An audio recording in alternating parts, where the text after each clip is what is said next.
Bonjour à tous, bienvenue à bord des interviews Histoire de Timeline. Je reçois aujourd'hui pour la première fois, et j'en suis ravi, Marion Bierry, metteur en scène, et Alexandre Bierry, comédien, pour la pièce Le Menteur de Corneille au théâtre de Poche à Paris-Montparnasse. Bonjour à tous les deux. Bonjour. Bonjour. Je suis vraiment ravi. Alors, le Menteur de Corneille, c'est vraiment une pièce passionnante, drôle, subtile, sur la vérité et donc le mensonge et la représentation. Marion, votre mise en scène, je l'ai trouvée inventive, drôle, intelligente. On sent que vous avez perçu, vous avez compris l'esprit de Corneille. J'ai failli dire Molière, mais on en parlera peut-être. Et vous, Alexandre, vous nous faites, ouais, c'est vrai, vous nous faites rencontrer un Dorante pétillant, attachant même, espiègle. Donc bravo à tous les deux, déjà. Et je ne le dis pas parce que vous êtes là, je vais voir beaucoup de pièces, je vous l'ai dit hors micro, mais je ne reçois pas tout le monde. Donc voilà. Marion, merci infiniment. Vous avez choisi cette pièce-là à monter. Est-ce que c'est pour parler de notre époque ou est-ce que non, c'était par pur plaisir? Comment c'est venu? Alors déjà, je pense qu'on parle bien de son époque avec ce qui s'écrit aujourd'hui. Ouais, voilà. faux, ouais. En revanche, il y a l'universel du genre humain. Donc ça, c'est universel. Ouais, je dis souvent que ce sont les œuvres qui me choisissent. C'est-à-dire, alors, quand c'est un manuscrit, une création au sens réel du terme, c'est le coup de cœur. Là, on ne se pose pas de question, on a une fonction, le faire, parce que sans nous, ça n'existerait pas, une pièce qui n'a jamais été jouée. Voilà. Corneille, je le lis, je le relis, comme je lis et je relis, je ne sais pas, Desnos ou Ronsard. Ouais, c'est de la poésie. Ouais. Donc on relit Le Menteur, voilà, je vous le dis en 2 mots. Je travaillais à une adaptation de 93 de Victor Hugo. Sacré boulot. Voilà, donc ça, et tout à coup, je relis Le Menteur, voilà, et évidemment, les guerres d'Allemagne, les 4 ans que Dorante prétend, pendant lesquels il prétend avoir fait la guerre, voilà. Malgré moi, ça a été Valmy et la campagne d'Italie, la guerre d'Italie dont il est fait mention dans Le Menteur. Voilà. Donc déjà, j'ai vu d'autres lignes de costumes et du coup, voilà, comme ça est venue aussi l'adaptation par rapport au fait de supprimer des personnages et tout ça. Ça a été un bing et surtout j'ai entendu de la musique. Voilà. C'est ce que j'avais. Voilà. La musique est très présente. Donc ce sont les hasards. Et voilà. D'ailleurs, les costumes aussi sont pas ceux du XVIIe siècle. Ah ben non, pas du tout. Non. Je me dis, il se prend pour Hoche, pour Saint-Just. Ouais, c'est ça. Voilà. Ouais, mais d'ailleurs, oui, il y a tout, la chevelure. Voilà. Ouais, mais dans ces 2 costumes, ça donne une liberté en plus oui. de jeu. Ouais. Et puis, il y a ces mots quand même qui sont présents. Gloire, citoyen, vertu. Oui, c'est vrai, mais c'est incroyable. Hein. Voilà. Il y a 2 siècles presque d'avance. Voilà. C'est assez dingue. Comment l'un et l'autre, vous avez perçu aborder la langue de, j'ai failli encore dire Molière, de Corneille? Je suis tombé dedans. Oui, ça c'est clair. C'est familial. Hein, oui. Je sais pas. C'est une anecdote quand même. Ouais, j'ai monté Horace au Théâtre de l'Œuvre. Avec un mécénat incroyable. En 90, Bertrand, 18. Et Alexandre jouait avec des marionnettes. Donc il a un frère et une sœur, voilà, qui est mon fils. Et donc, avec des trucs, il reproduisait, il trouvait très bien que Horace tue sa sœur, parce que sa sœur, évidemment, le rabaissait tout le temps, c'est la grande sœur. Voilà. Et pour lui lire des histoires, il apprenait à lire, et il avait un petit classique, il connaissait Horace par cœur, quoi. Donc, en fait... Voilà, puis mon père nous disait des poèmes d'Hugo. Enfin, en fait, l'alexandrin, ça n'a pas été... C'était évident. Voilà. Ouais, entre la poésie et Corneille. En plus, ensuite, t'as monté l'illusion comique. Pareil, c'est des spectacles que j'ai vus beaucoup de fois. Ouais. Donc cette langue-là m'était familière. Évidemment.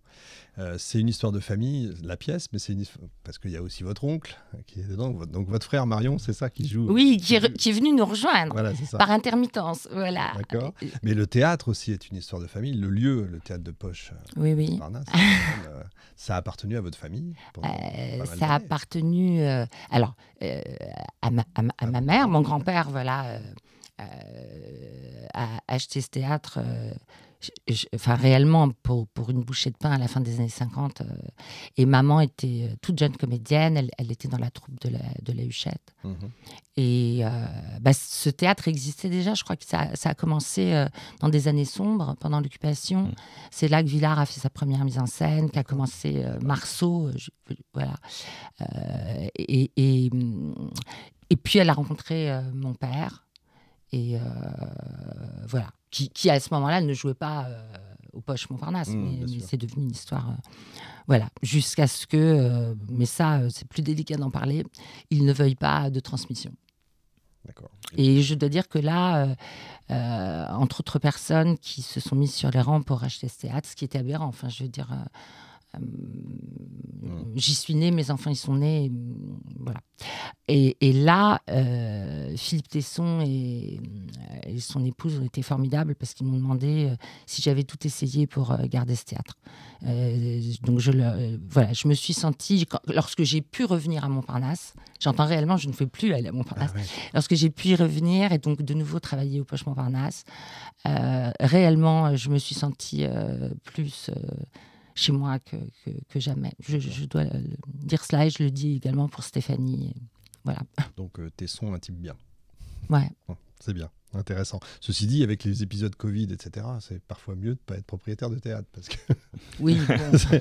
Bon. pour croiser quelques-uns, je peux vous dire que la pièce est écrite au XVIIe siècle. On est juste après la Fronde.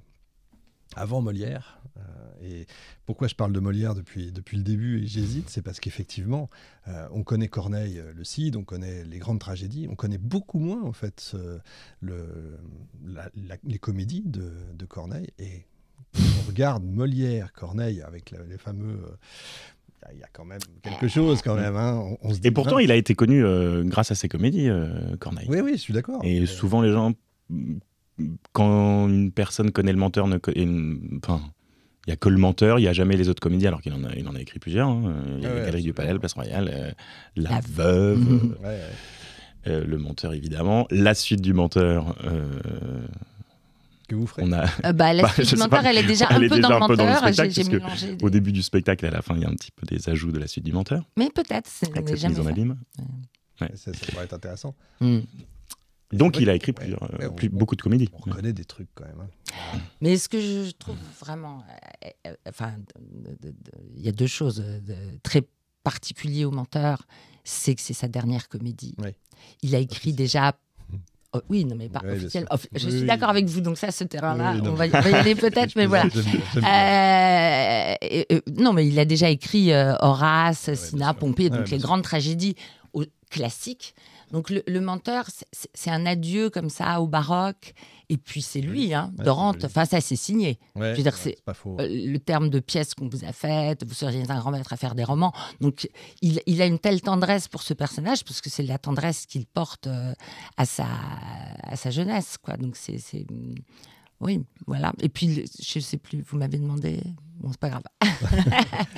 Non, oui, on ne connaît pas. Enfin, ce qu'elles ont de particulier, et les comédies de Corneille, plus que d'autres, c'est que ce ne sont pas des farces, comme chez Molière, et qu'il y a un comique de situation digne de Feydeau. C'est-à-dire que le comique de situation, il est incroyable. Quiproquo, le quiproquo, il est... Tout à fait, voilà. Que j'adore chez Feydeau. Voilà. Et Dorante, c'est un menteur, mais c'est pas un méchant. Ah non, pas du tout. Comment vous avez cherché à le rendre attachant, vous ? Je sais pas. Vraiment, oui, je me suis dit que c'est. Alors, il doit y avoir d'autres. Je n'ai pas vu d'autres mises en scène du menteur, mais évidemment, on peut le prendre de côté sombre. Il ment. Pas du tout. Il ment pour embellir la vie. Oui, c'est ça. Bien sûr, ça l'arrange. Mais oui, c'est pour donner du beau. C'est pour séduire. non, mais il y a quelque chose de très pratique. Oui, évidemment, c'est pour séduire. Mais pourquoi il va mentir à son valet à l'acte 4 il raconte des histoires. C'est vraiment c'est correct. Donc à aucun moment il est méchant. C'est pas le seul qui ment dans la pièce, quand même, faut le dire. Les femmes mentent aussi, c'est-à-dire que... C'est bien. Comment ? C'est bien, il y a une égalité. Oui, il y a une égalité de sexe. Bien sûr, le menteur, alors, des mensonges, il y en a au moins plus d'une dizaine, je ne les ai pas comptés, mais et les femmes, il y en a un, mais qui est assez gros, c'est de s'échanger, dire « Ah, je m'appelle Lucrèce ». C'est vraiment... Elle mente par stratégie. Oui, c'est ça. Lui ment comme il respire par... Oui. Bon, il va mentir par stratégie quand même à son père en disant qu'il est marié. Bon. Et c'est là qu'on retrouve Feydeau, en fait. Oui. Que Feydeau aurait pu carrément copier sur ces femmes-là, sur la stratégie de ces femmes. Je pense qu'il a dû lire. Le jeu de l'amour et du hasard, c'est exactement ça. Marivaux et Corneille ont beaucoup sur ces stratégies, etc. Il y a on est tout à fait d'accord. Un coup de chapeau à tous les comédiens. D'ailleurs, le valet que j'ai vu ce soir-là était très très bon. Benjamin Boyer. Je crois que c'est Benjamin, oui, c'est bien ça. sûr. Et qui dit même quand vous mentez, non, même quand vous dites la vérité, vous mentez en effet. Ouais. Et puis coup de chapeau à Marion Lamer aussi, que j'ai trouvé excellente. Elle est magnifique. Aussi, on dirait qu'elle joue pas, qu'elle est et qu'ensemble vous jouez super bien en fait. Le truc est vraiment, j'ai adoré. Est-ce qu'il y a quelque chose d'aujourd'hui dans cette pièce, finalement? Le comédien, le metteur en scène. Je pense, ne serait-ce que quand on a... Il y a quand même beaucoup de scolaires, d'élèves, de jeunes qui viennent voir le spectacle. En plus, c'est au bac français cette année. C'est mais au bac français en 2026. Peu importe. C'est important quand même. Oui, bien sûr. Ça doit jouer. Je pense que c'est actuel, puisque ces jeunes-là, quand ils comprennent, s'ils comprennent tout, c'est que ça leur parle, que la situation de base d'un jeune homme de 20 ans, je ne sais pas quel âge il a de Dorante, mais environ, qui tombe amoureux d'une femme. Mais pas plus que ça, en fait. Ouais, et puis à la fin, tiens, il y en a une autre au final. Voilà. Mais encore une fois, c'est pareil pour les femmes, hein, elles ont exactement la même chose, c'est-à-dire que Clarisse... elle a Dorante, donc le personnage que je joue, mais il y a aussi Alcippe, elle le garde de côté, et à la fin elle va finir avec lui. Donc voilà, il y a quelque chose de... Mais ça ne la gêne pas d'ailleurs. Ouais, moderne, de jeune. Je pense aussi que ce qui fait un succès, c'est aussi lorsque ça vient combler un manque. Et je trouve qu'à une époque, moi qui m'insupporte de prêche, on vous fait la morale, mais la morale à 3 francs 50, la moralité, pas la morale... le ciel étoilé au-dessus de soi. Là, c'est complètement amoral. Ça fait du bien. Et ça fait du bien. Et je pense que les jeunes gens et les personnes de tout âge sont contentes qu'on ne fasse pas la morale, qu'on prêche. C'était incroyable pour l'époque. Alors là, le spectacle le fait dire à Dorante, mais c'était dit par le valet. Mais il transgresse.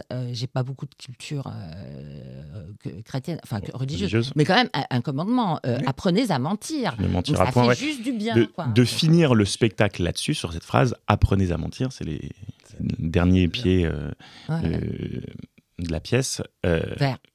Comment? Vous autres qui croyez, c'est... Oui, non, mais les derniers pieds, c'était pas un verre en entier, mais apprenez à mentir. Ouais, c'est Don Juan, parce qu'on parlait de Molière. Oui, à la fin, ça finit mal pour lui, et du coup, il y a la morale. Là, c'est vrai que ça donne quelque chose de très moderne. Ça fait Avant que l'émission commence, je vous disais, donc j'étais avec ma fille, notamment, ce soir-là, qui a donc 17 ans, qui passe le bac français, donc ça tombait très bien, et qui m'a dit, c'est incroyable, on dirait Jim Carrey. Il joue comme Jim Carrey. Est-ce que ça fait partie, quand on est comédien de théâtre, et peut-être de cinéma, c'est possible, j'ai pas vu. J'aimerais bien un petit peu plus, mais ça viendra. Déjà théâtre. Est-ce qu'on a des références comme ça quand on joue? Est-ce que... ça fait toujours rêver, ça. Je pense. Est-ce qu'on se met dans les pas de... Mais parfois, c'est inconscient, on ne conscientise pas, mais on s'inspire de tous les comédiens, de comédiennes, donc oui. Et puis, enfant des années 90, j'ai quand même grandi avec Jim Carrey, ça, de fait, carrément. Donc, puis dans les années 90, il faisait beaucoup de comédies, que la comédie, en tout cas, c'est ce que j'aime faire là en ce moment. Donc oui, il y a quelque chose...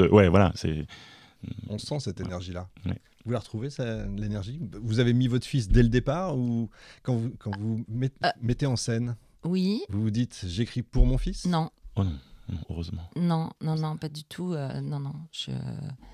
Quand j'ai fait... avant le spectacle là, qui se joue actuellement... quand j'ai adapté La guerre n'a pas un visage de femme de Svetlana Alexievitch, je me suis pas avec des femmes. Non, pas du tout. En revanche, je suis avec lui comme avec les comédiens que j'aime, c'est-à-dire que je sais ce qu'il peut apporter au personnage et voilà, et cette énergie, ce rythme, pardon de parler de ces choses-là, mais pour moi, elles sont importantes aussi, qu'on puisse projeter quelque chose, donc aussi un physique, pareil pour Clarisse, par exemple, vous voyez, c'est bêtasson de dire ça, mais je crois que c'est important, enfin, j'aime la beauté, j'aime aussi au sens abstrait du terme, voilà, et donc, et puis, voilà, ça s'est fait comme ça, la voix, la musique, enfin tout. Bon, ça c'est. Mais même je me suis pas dit. C'était pendant le confinement, je ne sais plus lequel, où tu m'appelles et tu me dis bon, le menteur, je savais que tu tournais autour, comme tu disais, tu lisais souvent cette pièce, d'autres pièces de Corneille. Et Marion m'a appelé, donc maman m'a appelé, il m'a dit c'est bon, faut faire le menteur, j'ai trouvé le menteur, l'acteur qui va jouer le menteur. Je lui ai dit ah c'est qui? C'est toi. Voilà, c'était. D'accord. Ouais. Ça s'est fait un peu comme ça. Et après, évidemment, on collabore de plus en plus ensemble. Maintenant, oui, tu peux penser plus à moi, des choses comme ça, mais comme non pas parce que je suis ton fils, mais parce que quand j'étais petit et toutes les mises en scène que tu faisais, tu travaillais souvent avec les mêmes comédiens sans être une troupe. Hein. On n'est pas une troupe, mais ah tiens, voilà, ce comédien revenait souvent ou cette comédienne. Et ben, c'est un peu ça. Non, mais parfois il me dit aussi de faire il me fait penser. À des projets où j'en suis pas. Ah ouais, complètement, je fais mais fais ça, ce serait génial. Ah oui, non, pas du tout. Voilà. Parce que j'ai une envie de travailler avec d'autres metteurs en scène, ce que je fais, et c'est un bonheur. Ce qui est super aussi, c'est la musicalité. On parle de musique depuis le début. La musicalité des vers de Corneille, c'est absolument magique. Et en plus, votre jeu à tous fait que vous ne dites pas les vers bêtement. On sent que vous les connaissez bien, que ça coule de source, c'est magnifique. Et je vais plus loin dans la musicalité. Il y a les chansons. Ça, c'est génial comme idée parce que c'est pas en trop. Et je me suis dit à chaque fois, il y en a bien un qui va faire un canard, qui va non, en fait, vous les chantez super bien. Et quand on ressort, on se les chante dans la tête, on se les chante, ouais, ça marche bien les pour trois ça. Repartir. C'est incroyable ce truc. Ouais. Comment c'est venu cette idée-là? C'est venu de ce que, alors, on m'a volé ma discothèque. Voilà. Et physiquement, voilà. À l'époque où tu avais des CD. Ouais, vous avez des CD, quoi. Bah, oui, il y a très longtemps, quand même. Moi, je suis un peu. 2003, 2005. Non, mais j'ai racheté des disques, mais j'ai pas autant de disques. Je suis pas très plateforme, machin, truc comme ça. Et donc, pendant ce confinement où je retouchais 93 et tout ce qu'on veut, je redis le menteur, ça fait bing, donc. Voilà, par rapport à... Donc, je me dis, en gros, on dit en 1796, ça, c'est ma cuisine, hein, je veux pas que les spectateurs... Voilà. Donc, du coup, je me dis, tiens, bon, il y a quand même... on entend de la musique, on est dans Paris, et je recherche une pièce, mais que je n'avais plus, de Weber. Et du coup, je me dis, tiens, je vais essayer YouTube. J'avais pas Spotify et tout ça, là. Enfin, j'ai rien. Et je tombe sur une fanfare anglaise, mais une fanfare amateur, enfin, voilà... avec un cuivre, et c'était génial. Et ça a été le déclic. Avant les chansons, la musique, il y a de la musique tout le temps, de la musique au fond, très loin. Oui. Donc voilà, c'est ou Weber, Offenbach, parfois c'est Mendelssohn, Schubert. Bon. Et le fait de mettre ces chansons ou anachroniques ou pas, enfin à commencer par Poulenc, Les Chemins de l'amour, bidulant des alexandrins et des paroles, et une valse qu'on ne connaît pas, qui fait partie, je dis un reliquat de la chauve-souris, parce que c'est la partie ballet. Voilà, où... C'est venu comme naturellement d'une espèce de pari futile suivant la grandeur. Enfin voilà, on est un peu fatigué de grandeur et de vertu et de tout ça. C'était ça. Et puis et l'anachronisme des chansons, des musiques, c'est quand même venu du plus lointain au plus contemporain. Enfin, d'abord ça a été Strauss, en effet, La Chauve-souris, la tête machin. Ensuite Poulenc. Voilà. Et puis petit à petit. Non, mais Poulenc, c'est venu tout de suite. Je suis le truc. Par accident, pendant les répétitions, on est arrivé à Trenet, quand même. Ça, faut le raconter. Ouais. Mais le Poulenc, c'est venu par le vers. Le mot oui, parce qu'il y avait Objet de mon amour. Chemin de mes amours. Chemin des amours. Donc ça t'a fait tilt, les chemins de l'amour de Poulenc. Ça, c'était avant les répétitions. Voilà, donc ça, c'était acté qu'on allait chanter, que quelqu'un au moins, sûrement Dorante, allait chanter. Les chemins de l'amour, c'est ça, les chemins de l'amour. Et Revoir Paris, évidemment. En réécrivant un peu le texte, quand même. Ouais. Ah beaucoup. Trenet, Revoir Paris de Trenet, puisque Dorante revient à Paris, retrouver sa famille, son père, il y avait Revoir Paris, et on se dit, tiens, on va réussir faut essayer de trouver la solution pour le caler quelque part. Et puis après, quand on est en répétition, parfois on a des petites pauses. À mes heures perdues, je fais du piano. Et puis on déconne avec le comédien qui a créé le rôle d'Alcippe, Brice Hilleret, qui est formidable, mais qui est sur d'autres aventures maintenant. Et on est en train de déconner au piano. Je joue Il y a de la joie de Charles Trenet. Il chante et on fait ah mais attends, c'est ça qui... Mais Alcippe à l'acte 4, j'ai bondi, là, il est joyeux comme tout, puisque il va épouser Clarisse. Et il va chanter ça. Surtout Dorante venant de dire qu'il l'a tué, qu'il est mort. Oui, c'est ça, surtout. Il est mort et en fait, il arrive tout content. C'était parfait. T'étais là, t'as entendu ça, t'as fait OK. Donc, t'as retravaillé pareil des petits... un peu les paroles de Il y a de la joie de Trenet. On spoil toutes les musiques pour donner envie, c'est pas grave. Mais si, c'est pour donner envie. Il y a Barbara, Dis quand reviendras-tu, qui est la dernière chanson à être arrivée, parce que c'était même à la création. À la première, il n'y avait pas. Non, on l'a trouvé. On l'a trouvé. Parce que là, je me disais, en fait, c'est le on l'a trouvé 2 semaines après la première. La seule fois où les Alexandrins sont chantés ici. Il y a un poème de Corneille aussi à la fin. Ça, j'y reviendrai, mais ça, je me disais là, à l'acte 5.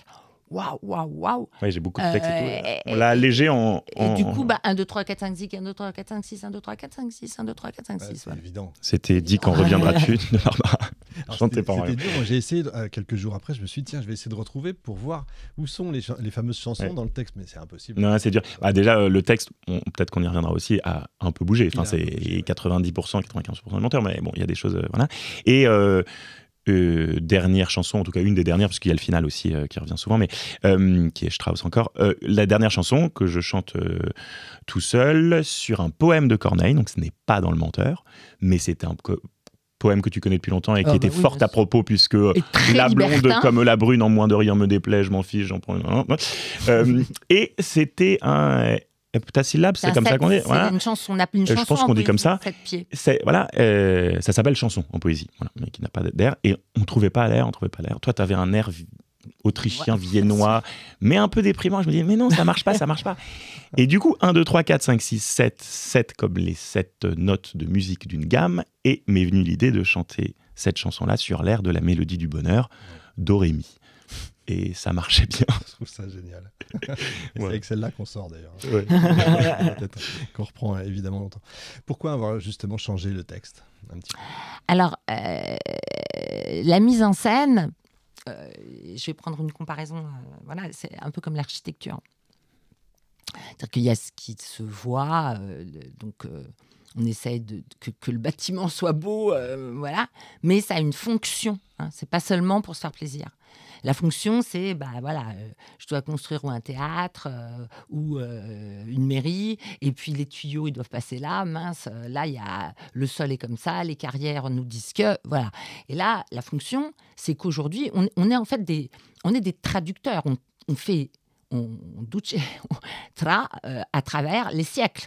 Il faut que là où au XVIIe siècle, cette syntaxe un peu floue qui fait que le pronom ne se rapporte pas forcément au dernier, antécédent, etc. Il faut qu'on suive. Et puis, il y a beaucoup de coups, d'inversions pour... Voilà, avant on parlait dans les théâtres, on connaissait par cœur, on revenait, donc là, fatalement, quand vous répétez un prénom, quand vous dites Alcippe veut, je dis n'importe quoi, au lieu de vous faire il veut, 2 pieds, vous en avez 4. Donc vous êtes obligé de réécrire l'alexandrin. Bien sûr. Et évidemment, tout ça subtilement pour que toute la magie de ce qu'on connaît, des personnes connaissent bien Le Menteur, des grandes tirades, soit inchangée. Mais dès que vous répétez un prénom, et là, comme il y a confusion précisément sur les prénoms, Clarisse Lucrèce, je l'ai beaucoup répété. C'est-à-dire que tu as rajouté beaucoup de Clarisse ou Lucrèce à la place de elle ou d'un pronom. Et donc, tu as dû retravailler un tout petit peu le verbe, mais il n'y a rien de dénaturé. C'est pas dénaturé. Et puis, il y a des personnages que j'ai supprimés. parce que dans mon époque imaginée, qui n'est pas celle du 17e, on se promène pas forcément aux Tuileries avec ses suivantes. Enfin, les femmes sont beaucoup plus libres. Donc les femmes n'ont plus de suivantes. Alcippe n'a plus son copain. Philiste, donc j'ai réparti les répliques entre Cliton et Dorante. Enfin, mais ce qui donne plus de d'importance au rôle. Et puis après, je me suis personnage, amusée. J'ai toujours des Alcippes formidables, mais avec Brice, c'était un bonheur. Je me suis dit non, c'est pas assez. Donc je suis allée piocher dans La Veuve. Je suis allée, Par exemple, le duel. Je me suis dit c'est important qu'on voit le duel, parce que commencer par nous en usions tous deux en hommes de courage et n'avions l'un ni l'autre aucun désavantage. Waouh.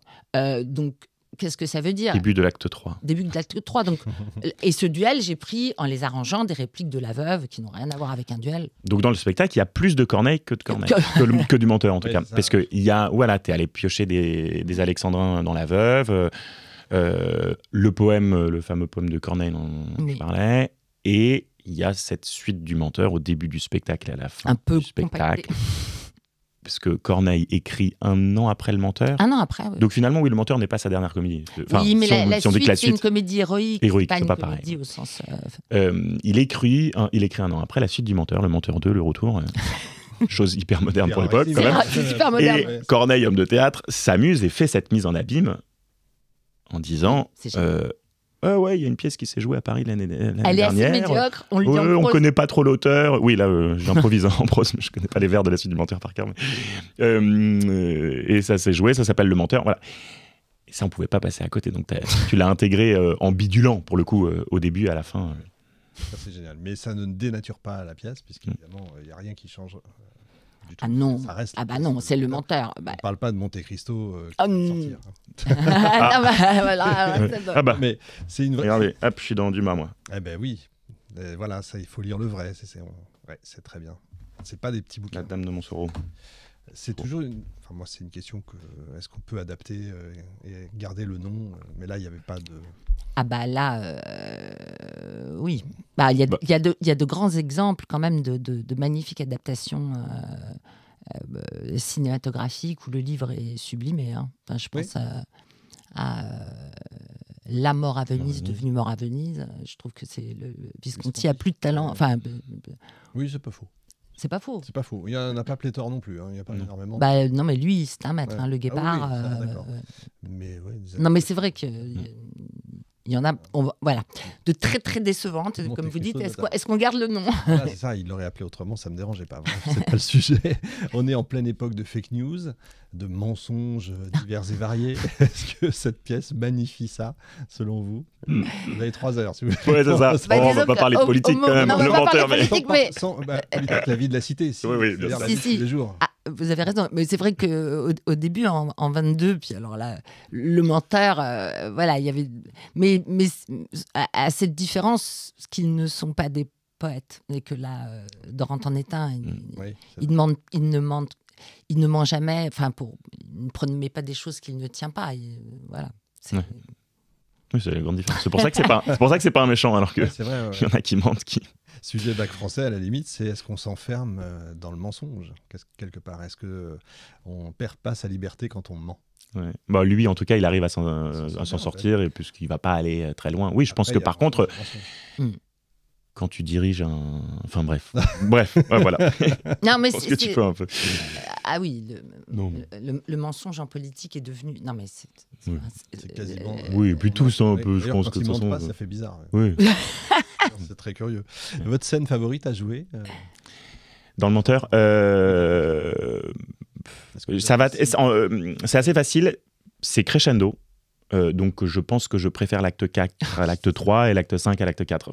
Voilà. D'accord. Bon, l'acte 4 est quand même... ça enchaîne des mensonges jusqu'à dire que la femme avec qui, soi-disant, je me suis marié, qui n'existe pas du tout, est enceinte. Pour que mon père évite de la faire venir. Elle n'existe pas à Paris. Elle n'existe pas. Voilà, je pense que là, oui, c'est quand même assez formidable. Ouais, mais la fin aussi, puisque la fin, il va quand même dernier moment réussir à mentir. Hein, donc... Mais je pense que c'est l'acte 4. Voilà. Et vous, Marion, votre scène favorite ? C'est difficile. Oui, c'est très difficile parce que je dirais un peu comme Alexandre, c'est-à-dire qu'en fait ce moment où réellement on se dit, lorsque le père dit non mais j'aimerais tellement connaître ta femme, la Poitiers, tout ça, on se dit ça y est, c'est fini, il est pris. Oui, enfin, Oui, c'est ça. Les spectateurs sont. Et, Ah oui. voilà. Et à l'acte 5, encore une fois, parce que là, le père apprend complètement que tout, grâce à... non, dans l'original, c'est philiste, mais là, Alcippe, que tout est faux de A à Z. Et il s'en sort. Donc, oui, je sais pas... C'est une scène que vous aimez bien, en tout cas. Bah, oui, ces scènes avec le père et avec les femmes à la fin. Enfin, genre, mais les femmes tout le temps. Enfin, L'acte 3 du balcon, j'aime beaucoup cette scène aussi. Ouais. Mais peut-être que vraiment l'acte 4, quand je dis que ma femme qui n'existe pas est enceinte et que le père après revient en me disant très bien, mais alors redis-moi le prénom de son père. Et j'ai un trou de mémoire. Enfin, pas moi, le personnage a un trou de mémoire de Rand, il ne sait plus du tout le prénom qu'il a sorti à l'acte 2, qui est... Tiens, là j'ai un trou de mémoire moi aussi. Je me souviens pas. Armédon. Et du coup, il va inventer un autre prénom. Il s'appelle Pyrandre. Oui, c'est ça. Et le père de revenir en disant « Mais attends, tu m'as pas dit qu'il s'appelait Armédon tout à l'heure ?» Et là, les spectateurs, ils sont sûrs que là, ça y est, c'est foutu pour le menteur. Et non, il arrive à s'en sortir.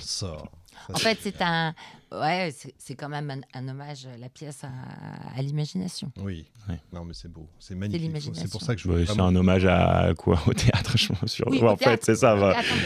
Puisqu'en fait, le menteur, le mensonge, c'est le théâtre. Oui, de mentir. Là, ce menteur-là, puisqu'on dit depuis le début qu'il ment pour embellir la vie, c'est ça le théâtre. C'est de mentir et de l'illusion. C'est pas un méchant, c'est pas pour faire mal et ça fait mal à personne, entre guillemets. Ben non, d'ailleurs, en disant son papa qui veut tellement marier son fils pour avoir un petit-fils, enfin, pour que la lignée continue, il est tellement heureux, il lui ment, le papa est si heureux de savoir que la femme est enceinte. Enfin, voilà.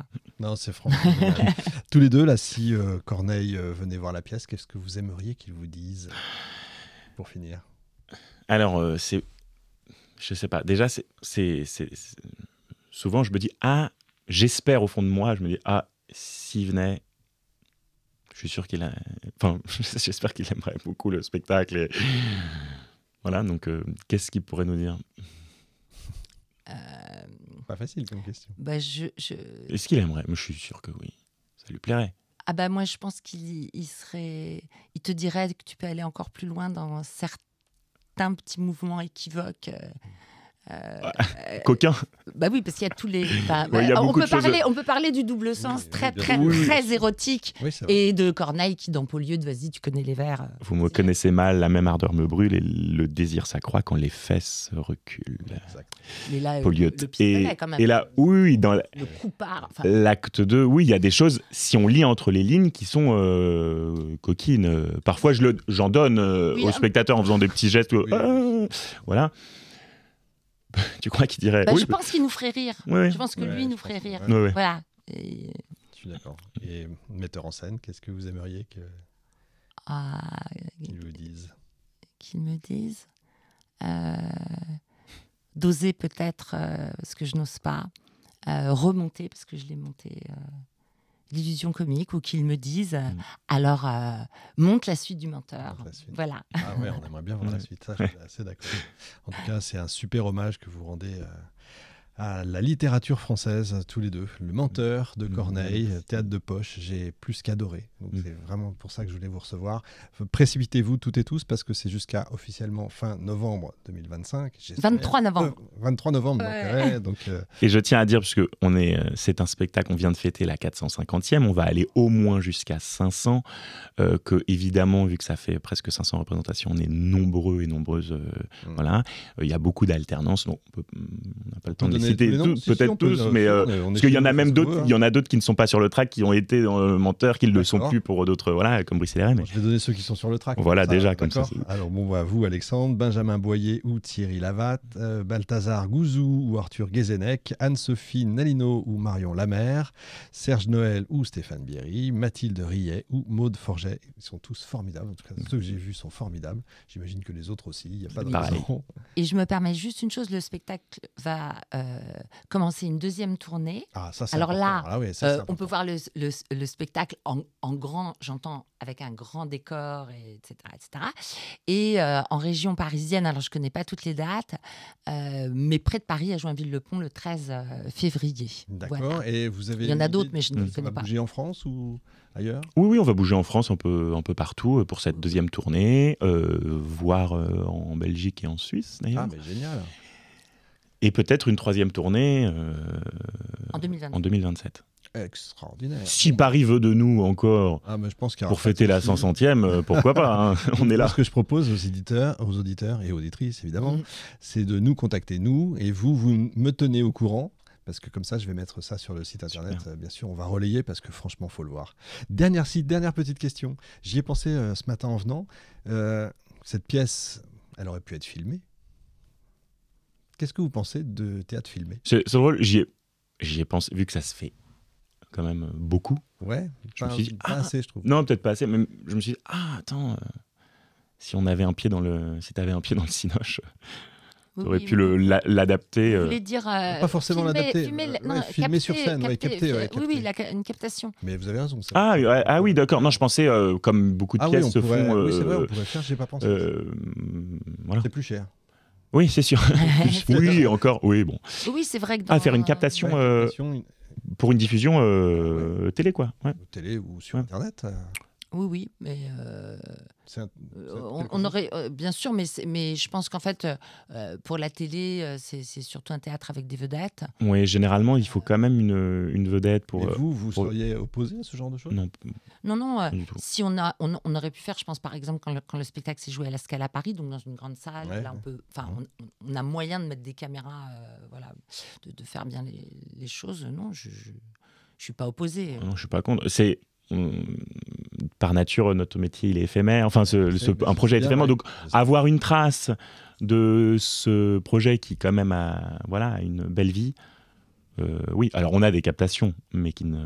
Des petits bouts. Des captations, mais c'est pas fait pour de la diffusion, c'est fait pour un outil de travail, pour faire des bandes annonces à la rigueur. D'accord. Mais je voulais savoir ce que vous en pensiez en tout cas. Ouais. Merci beaucoup Marion Bierry et puis Alexandre Bierry, vous êtes formidables tous les deux, vraiment formidables. Donc foncez toutes et tous au théâtre, merci à vous et puis prochaine pièce, je veux vous voir. Oui, avec plaisir. Merci beaucoup. Merci. Merci, c'était un plaisir.